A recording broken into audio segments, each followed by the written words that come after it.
Hello friends, welcome to simplex classes. आज के class में हम लोग पढ़ेंगे the theory of evolution that was given by Charles Darwin.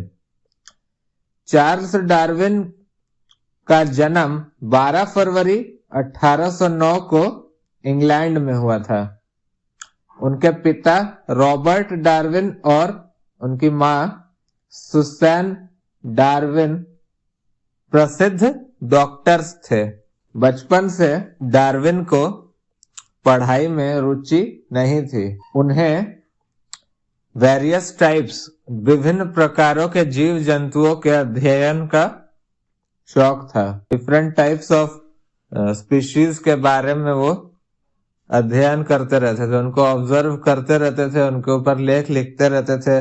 पक्षियों के ऊपर, पेड़ पौधों के ऊपर, मकड़ों के ऊपर और भी जितने भी प्रजाति हैं सब पर उन्होंने अध्ययन किया था।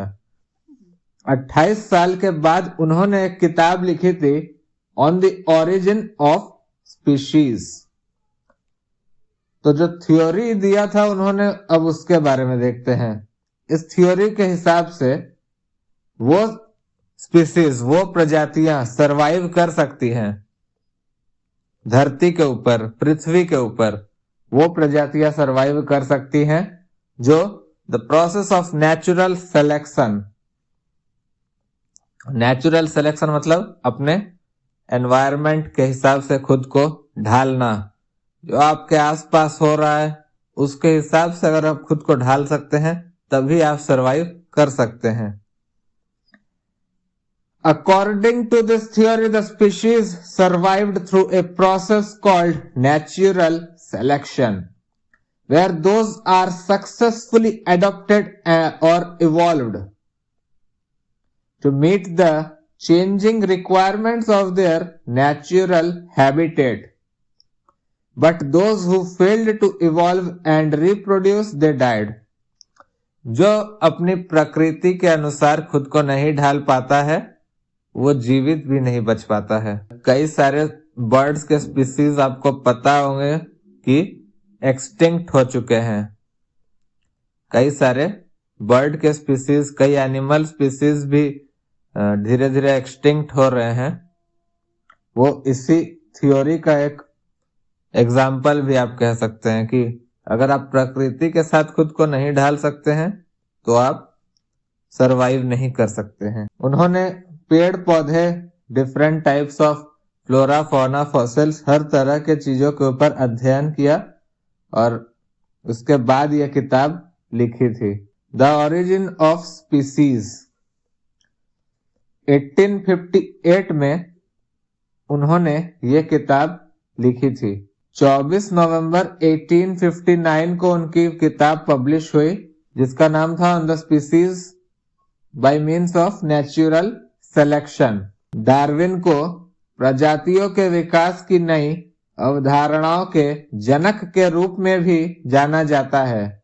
उन्होंने अपनी खोज के लिए लंबी लंबी यात्राएं की और कई शोध किए। बीगल जहाज पर उन्होंने 5 साल की लंबी यात्रा तय की और इस यात्रा के वक्त उनके जो एक्सपीरियंसेस थे, उन एक्सपीरियंसेस के आधार पर वहां जब वो बीगल जहाज से यात्रा कर रहे थे उस समय डिफरेंट काइंड्स ऑफ स्पीसीज के नमूने वे इकट्ठा करते चले गए, फिर शोध किया। उसके बाद उन्होंने 1858 में किताब में लिखा ये सारी चीजें। एक दिन में तो होगा नहीं, धीरे धीरे आप किसी चीज को पढ़ेंगे, किसी चीज के ऊपर रिसर्च करेंगे, उसके बाद एक कंक्लूजन तक पहुंचेंगे। 1859 में लिखी अपनी विश्व प्रसिद्ध पुस्तक ओरिजिन ऑफ स्पीसीज से उन्हें मानव विकास की अपनी नई अवधारणाओं से विश्व प्रसिद्धि मिली। चार्ल्स डार्विन की किताब on the origin of species bye means of natural selection में उन्होंने लिखा था कि हमारे पूर्वज बंदर थे और हम बंदर से इंसान कैसे बने। उनका मानना था कि हम सभी के पूर्वज एक ही हैं। पूर्वज मतलब हमारे एंसेस्टर्स जो हैं वो एक ही हैं। हम सभी एक ही प्रजाति के हैं। अलग अलग प्रजाति कैसे बनी इसके बारे में भी उन्होंने लिखा था कि अलग अलग प्रजातियां एनवायरनमेंट के साथ, अपने प्रकृति के साथ अडेप्ट करते करते अपने आप को बदलते बदलते डिफरेंट प्रजातियां बनी। उनकी थ्योरी थी कि हमारे पूर्वज बंदर थे, लेकिन कुछ बंदर अलग जगह रहने लगे। इसी कारण से जरूरतों के अनुसार उनमें बदलाव भी आने शुरू हो गए। उनमें आए बदलाव उनके अगली पीढ़ी में दिखने लगे। तो आज की क्लास के लिए इतना ही। नेक्स्ट क्लास में दूसरे टॉपिक पर बात करेंगे। For more educational videos kindly subscribe to simplex classes. Thanks for watching.